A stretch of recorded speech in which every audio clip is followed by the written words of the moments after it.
मात्र 23 साल की उम्र में सरदार भगत सिंह जी ने अपने पूरे जीवन को भारत माता की सेवा में न्यौछावर कर दिया था। और एक ऐसी विचारधारा वो भारत के युवाओं के लिए देकर गए जिन्हें आज भी हम भारत के युवा फॉलो करते हैं। और वो विचारधारा है कि कभी भी किसी के सामने झुकना नहीं, जिंदगी तो अपने दम पे जी जाती है, दूसरों के कंधे पर तो केवल जनाजे उठते हैं। ये बात कही थी भारत माता के वीर सपूत सरदार भगत सिंह जी ने, जिन्होंने मात्र 23 साल की उम्र में अपने जीवन का सर्वोच्च बलिदान दे दिया।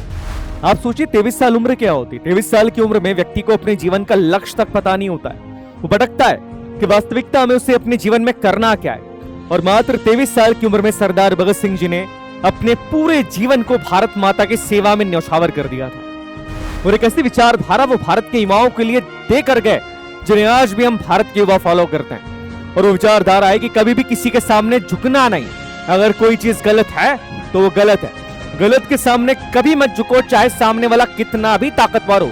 अपने स्वाभिमान के साथ, अपने दृढ़ निश्चय के साथ कभी भी जीवन में कॉम्प्रोमाइज मत करो और हमेशा अपने जीवन को अनुशासन में रखो और इसके द्वारा अपने जीवन में आप सब कुछ प्राप्त कर सकते हैं। आज देश के लाखों युवा सरदार भगत सिंह जी को फॉलो करते हैं, पर आप अपने आप से सवाल पूछिए एक बार कि क्या सरदार भगत सिंह जी जो पाठ आज हमारे देश के लोगों को सिखा के गए हैं, क्या आज की तारीख में हम सच में उसे फॉलो कर रहे हैं? 28 सितंबर 1907 ये वो दिन था जब पंजाब के अंदर बांगा विलेज में सरदार भगत सिंह जी का जन्म होता है। आज ये जो विलेज है पाकिस्तान के अंदर है। सरदार भगत सिंह जी के पिताजी किशन सिंह जी ये भी एक बहुत बड़े देशभक्त थे और जिस टाइम पर सरदार भगत सिंह जी का जन्म होता है, इनके पिताजी किशन सिंह जी और इनके चाचा जी दोनों जेल के अंदर बंद थे, पर कुछ ही समय बाद दोनों को जेल से छोड़ दिया जाता है। तो ये माना जाता है कि इनके परिवार के लिए सरदार भगत सिंह जी बहुत ज्यादा लकी थे। अब देखिए बचपन से क्या होता है ना कि जिस व्यक्ति के अंदर देश प्रेम की भावना है और जो ऐसे माहौल के अंदर पड़ा बड़ा है जहां पर देश प्रेम की भावना पूरे परिवार के अंदर ओतप्रोत है, वहां पर व्यक्ति के जीवन में कई सारे बदलाव भी आते हैं और व्यक्ति की विचारधारा वैसी होने लगती है। सरदार भगत सिंह जी के साथ भी ऐसा ही था। एक बार उनके पिताजी अपने खेत में काम कर रहे थे और खेत के अंदर वो अनाज बो रहे थे। तो सरदार भगत सिंह जी अपने पिताजी के पास जाते और बोलती कि पिताजी खेत में आप ये क्या कर रहे हैं? बोले हम अनाज बो रहे हैं, इससे और ज्यादा अनाज उगेगा। तो सरदार भगत सिंह जी उनसे एक सवाल पूछते हैं कि हम अनाज की जगह बंदूकें क्यों नहीं बोते? तो अगर हम बंदूकें बोएंगे तो और ज्यादा बंदूकें उगेगी और इन बंदूकों के द्वारा हम अंग्रेजों को अपने देश से बाहर कर देंगे। आप समझिए यही चीज होती है ह्यूमन की साइकोलॉजी, जो बचपन से उसके अंदर धीरे धीरे प्रेरित होती है, उसकी विचारधारा उसके रास्ते को तय करती है। और सरदार भगत सिंह जी की इस बात को सुन के इनके पिताजी को समझ में आ गया कि नहीं, सरदार भगत सिंह जी अपने जीवन में कोई बहुत बड़ा काम करने वाले हैं। उसके बाद सरदार भगत सिंह जी अपनी एजुकेशन के लिए गांव से बाहर जाते हैं। 5 साल तकरीबन गांव में उन्होंने अपनी एजुकेशन ली, पर उसके बाद वो बाहर जाते हैं। दयानंद एंग्लो स्कूल के अंदर उनकी शुरुआती एजुकेशन होती है और शुरुआती एजुकेशन के अंदर ही पता लग जाता है कि वो बहुत इंटेलिजेंट है। जी हाँ, आपको लग रहा होगा कि सरदार भगत सिंह जी मात्र 23 साल की उम्र में आप देखिए देश के लिए उन्होंने अपना सर्वोच्च न्यौछावर कर दिया, पर ही वॉज वेरी इंटेलिजेंट। आप उनके आर्टिकल्स पढ़िए, कभी उनके आर्टिकल्स को अंग्रेजों ने बैन करके रखा था। मात्र 23 साल की उम्र में उन्हें क्या नहीं आता था, आप सोचिए एक बार उनके बारे में।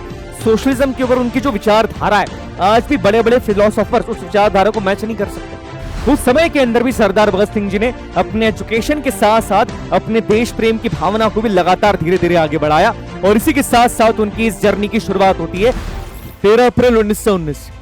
ये वो दिन था जब पंजाब के अमृतसर के जलियांवाला बाग में रॉलेट एक्ट के विरोध में कई सारे लोग इकट्ठा हुए थे। रॉलेट एक्ट, जिसे ब्लैक लॉ के नाम से भी जाना जाता है, इस कानून के अकॉर्डिंग किसी भी व्यक्ति को बिना किसी अरेस्ट वारंट के अरेस्ट किया जा सकता था और वो इसके खिलाफ अपील भी नहीं कर सकता था। इसी के विरोध में जलियांवाला बाग में कई सारे लोग इकट्ठा होते हैं और शांतिपूर्ण तरीके से अपना विरोध दर्ज करवा रहे थे। तभी एक अंग्रेज जनरल टायर वहां पर गोली चलाने का आदेश देता है और 400 से ज्यादा लोगों की मृत्यु हो जाती है। कई लोग इस गोलीकांड से बचने के लिए जलियांवाला बाग में स्थित कुएं के अंदर कूदते हैं, जो कि एक सूखा कुआं था, पर एक के ऊपर एक कूदने के कारण सफोकेशन से उनकी मृत्यु हो जाती। इस समय सरदार भगत सिंह जी की उम्र थी मात्र 12 वर्ष। सोचिए मात्र 12 वर्ष की आयु थी उनकी। जब उनको ये बात पता लगती है तो अपने स्कूल से 23 मील दूर वो पैदल चल के जाते हैं और जलियांवाला बाग की उस खून से सनी मिट्टी को एक बोतल में भरते हैं और एक कसम खाते कि जब तक अंग्रेज सरकार को इस देश से भगा नहीं देंगे तब तक चैन की सांस नहीं लेंगे। वो सत्याकांड के बाद भारत में एक बहुत बड़ा मूवमेंट महात्मा गांधी जी शुरू करते हैं, जो था नॉन कोऑपरेशन मूवमेंट। इस मूवमेंट के अंदर भी सरदार भगत सिंह जी बढ़ चढ़कर भाग लेते हैं। अंग्रेजी वस्त्रों की होली जलाना, ब्रिटिश आर्टिकल्स का बहिष्कार करना, वो बढ़ चढ़कर इसके अंदर भाग लेते हैं। और उनके मन में कुछ साथ है कि जी हाँ, अब भारत में एक ऐसे लीडर हैं जो कि हमारे देश को आजाद करा सकते हैं। और इसके बाद एक बहुत ही बुरी घटना होती है, ये था चोरी चोरा इंसिडेंट, जहां पर 23 पुलिस वालों को जिंदा जला दिया जाता है और Gandhi ji non cooperation movement को बंद करने का ऐलान करते हैं। इस बात से सरदार भगत सिंह जी बहुत दुखी हुए थे। उन्हें लगा कि केवल एक घटना के कारण इतने बड़े आंदोलन को बंद क्यों कर दिया गया। और उसके बाद से सरदार भगत सिंह जी ने अपना तरीका अपनाया देश को आजाद करवाने का। और शायद यही वो इंसिडेंट था जिसके बाद सरदार भगत सिंह जी ने अपनी दिशा को बदला और वो एक ऐसी दिशा की तरफ गए जिसे आज हम रेवोल्यूशनरी कहते हैं। 1923 में सरदार भगत सिंह जी नेशनल कॉलेज लाहौर के अंदर एडमिशन लेते हैं और यही वो समय था जब वो सोशलिज्म से परिचित होते हैं। पूरी दुनिया के अंदर सोशलिज्म लगातार फैलता जा रहा था। ये क्रांतिकारी विचारधारा सरदार भगत सिंह जी के अंदर भी थी। दिन में कॉलेज होता था और रात में देश के मुद्दों के ऊपर चर्चा की जाती थी। यही वो समय था जहां पर सरदार भगत सिंह जी ने कई सारे ड्रामा के अंदर पार्टिसिपेट किया, कई सारे ग्रुप डिस्कशंस के अंदर पार्टिसिपेट किया। अब क्या होता है कि समय के साथ सरदार भगत सिंह जी के परिवार को उनकी शादी की चिंता हो रही थी। तो एक दिन उनके पिताजी उनसे कहते कि अब शादी करने का समय हो गया है। इस बात से सरदार भगत सिंह जी इतना नाराज हो जाते कि वो कानपुर चले जाते और वो एक बात कहते हैं कि अगर ब्रिटिश साम्राज्य के अंडर मुझे शादी करनी पड़ी तो मेरी दुल्हन तो केवल और केवल मृत्यु ही होगी। तो आप समझ सकते हैं कि मात्र इतनी कम उम्र के अंदर भी शादी, परिवार, ये चीजें तो उनके दिमाग में आई ही नहीं थी। उनकी विचारधारा, उनका माइंडसेट बहुत अलग लेवल का था। 1924 में अपने कॉलेज के दिनों में ही सरदार भगत सिंह जी ने HRA को ज्वाइन किया। HRA मतलब हिंदुस्तान रिपब्लिकन एसोसिएशन, जो कि एक रेवोल्यूशनरी ग्रुप था। और इस ग्रुप में आने के बाद सरदार भगत सिंह जी कई सारे क्रांतिकारियों के संपर्क में आए, जिनमें सबसे ज्यादा प्रमुख थे चंद्रशेखर आजाद जी। चंद्रशेखर आजाद जी सरदार भगत सिंह जी से इतने ज्यादा प्रभावित थे कि वो हमेशा उन्हें अपने साथ ही रखते थे। इसी समय सरदार भगत सिंह जी ने कई सारे आर्टिकल्स भी लिखे और इन आर्टिकल्स को वो बलवंत इस नाम से लिखते थे।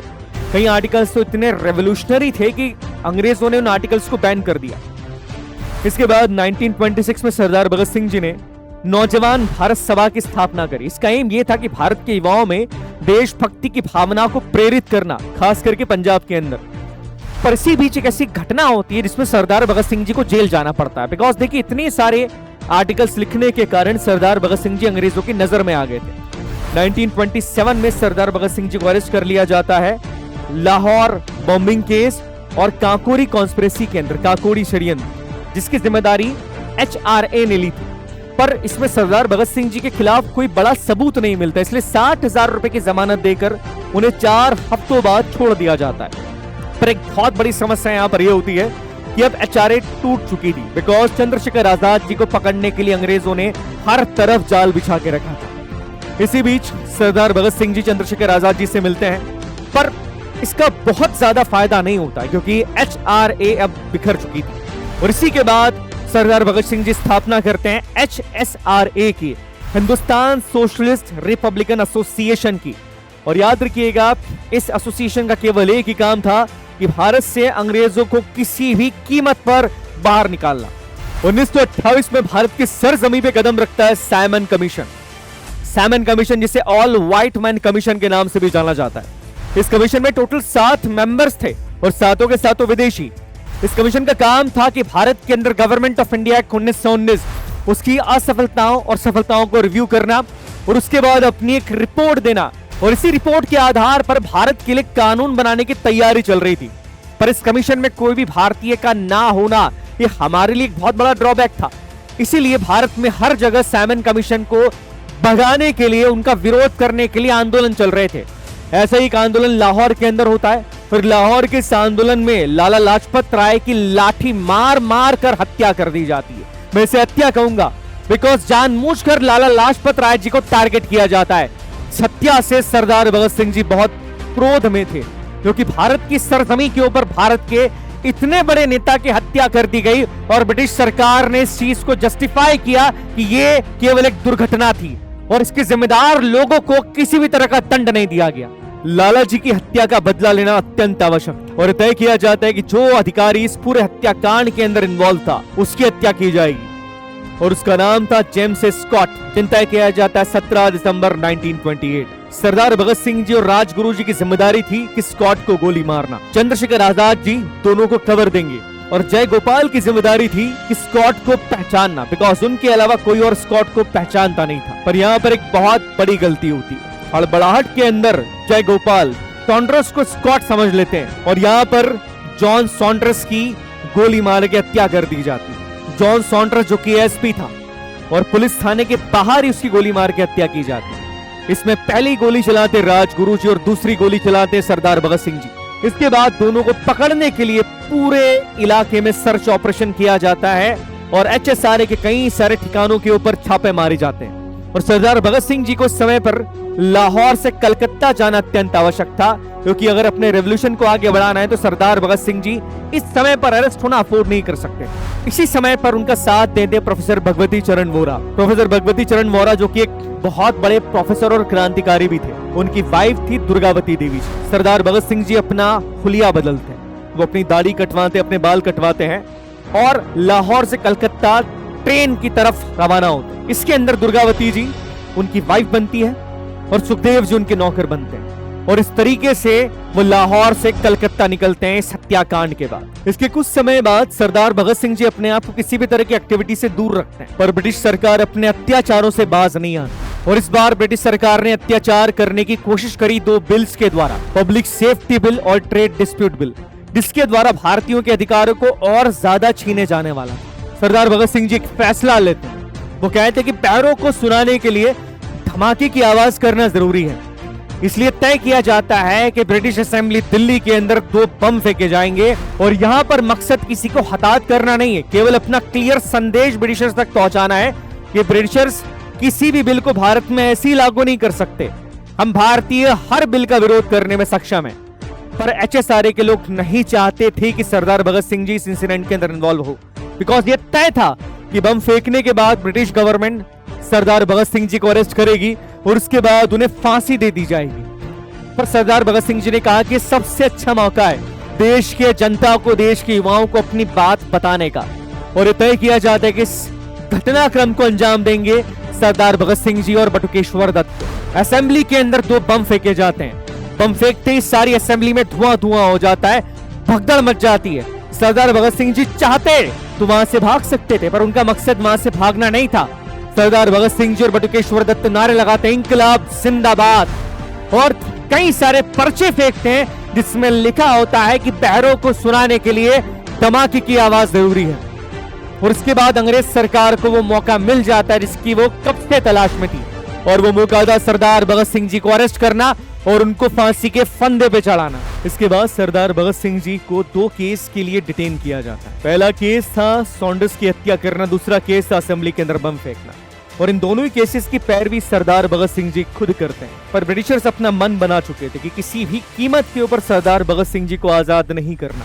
अगर उन्हें आजाद कर दिया गया तो भारत में क्रांति की एक ऐसी लहर उठेगी जिसे ब्रिटिशर्स चाह कर भी नहीं रोक पाएंगे। इसी बीच सरदार भगत सिंह जी को एक बहुत बड़ा दुख झेलना पड़ता है। HSRA के 3 सदस्य ये सरदार भगत सिंह जी के खिलाफ गवाही देते हैं और अपने देश से गद्दारी करते हैं। इनमें से एक थे जय गोपाल। जय गोपाल ये वही व्यक्ति है जिन्हें स्कॉट को पहचानने का काम दिया गया। HSRA के कई सारे ठिकानों पर छापे मारे जाते हैं और HSRA के कई सारे क्रांतिकारियों को सरकार पकड़ लेती है। इसी बीच एक इंसिडेंट होता है कि सरदार भगत सिंह जी को बचाने के लिए उनके पिताजी ये चाहते हैं कि अंग्रेज सरकार को एक लेटर लिखा जाए और इस बारे में वो अपने पुत्र को बताते हैं। पर सरदार भगत सिंह जी क्लियरली मना कर देते कि उन्हें अंग्रेज सरकार से किसी भी तरह की भीख नहीं चाहिए, क्योंकि उनका जीवन तो केवल देश के लिए समर्पित है।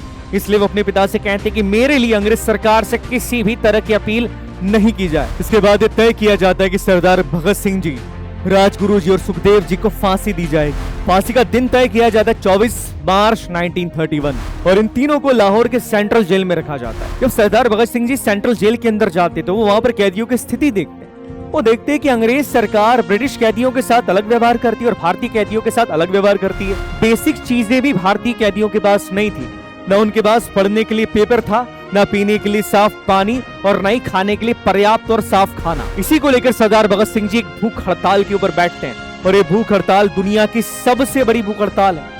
116 दिन तक सरदार भगत सिंह जी इस भूख हड़ताल के ऊपर बैठते हैं। 63 दिनों के बाद सरदार भगत सिंह जी के एक बहुत करीबी मित्र जतिन दास जी की इस भूख हड़ताल के द्वारा मृत्यु हो जाती है। पूरे देश में शोक मनाया जाता है और अंग्रेज सरकार को समझ में आ जाता है कि जेल में रहकर भी सरदार भगत सिंह जी को रोका नहीं जा सकता। सरदार भगत सिंह जी की फांसी के लिए देश तैयार बिल्कुल नहीं था और ये बात अंग्रेज सरकार जानती थी। जैसे जैसे सरदार भगत सिंह जी की फांसी करीब आ रही थी, वैसे वैसे पूरे देश में आंदोलन लगातार बढ़ते जा रहे थे और अंग्रेज सरकार जानती थी कि अगर फांसी को तय समय पर किया गया तो पूरे देश में एक ऐसा आंदोलन भड़केगा जिसे अंग्रेज सरकार किसी भी कीमत पर रोक नहीं पाएगी। इसलिए एक दिन पहले ही यह तय किया जाता है कि सरदार भगत सिंह जी को 23 मार्च 1931 को फांसी दे दी जाएगी। सरदार भगत सिंह जी के साथ सुखदेव जी, राजगुरु जी, इन्हें भी फांसी देना तय किया गया। अपने जीवन के अंतिम समय में सरदार भगत सिंह जी लेनिन की ऑटोबायोग्राफी पढ़ रहे थे।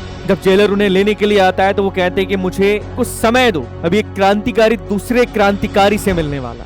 और अपनी किताब का आखिरी पेज खत्म करके वो जेलर के साथ चलते हैं। वो एक रिक्वेस्ट करते हैं कि उन्हें गोली मारी जाए और इस रिक्वेस्ट को अंग्रेज अस्वीकार करते हैं और दूसरी रिक्वेस्ट करते हैं कि जब उन्हें फांसी के फंदे पे लटकाया जाए तो उनके हाथों को न बांधा जाए और उनके चेहरे पर काला कपड़ा ना लगाया जाए। पर अंग्रेज इस बात को भी नकारते हैं और उनके चेहरे पर काला कपड़ा लगा दिया जाता है। लाहौर के सेंट्रल जेल में शाम के तकरीबन 7:30 बजे भारत माता के इस वीर सपूत को फांसी दे दी जाती है और वो अपने जीवन से लाखों लोगों को एक ऐसी दिशा देकर जाते हैं जिस दिशा पर आज भी भारत के लाखों युवा चल रहे हैं। अब एक ऐसा सवाल जो कि कई सारे युवाओं के दिमाग में हमेशा घूमता है, क्या सरदार भगत सिंह जी को महात्मा गांधी जी ने बचाने की कोशिश नहीं करी थी? देखिए 1931 के अंदर लॉर्ड इरविन और महात्मा गांधी जी के बीच में पैक्ट होता है। इस पैक्ट के दौरान कई सारे वादे किए गए थे, जिसमें से एक वादा ये था कि पॉलिटिकल प्रिजनर्स को छोड़ा जाएगा। पर अंग्रेज सरकार, अंग्रेज हुकूमत सरदार भगत सिंह जी को छोड़ने के लिए बिल्कुल भी तैयार नहीं थी। ऐसा नहीं था कि महात्मा गांधी जी ने प्रयास नहीं किया, प्रयास किया गया,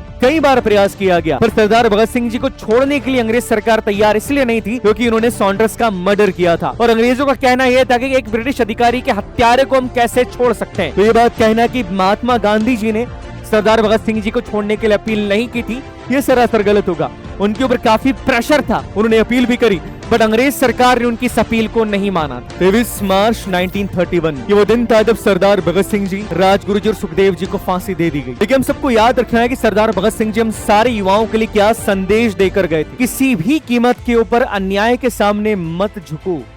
सामने वाला व्यक्ति अगर कितना भी ताकतवर है, बट अगर वो गलत है तो उनके सामने किसी भी कीमत पर मत झुको।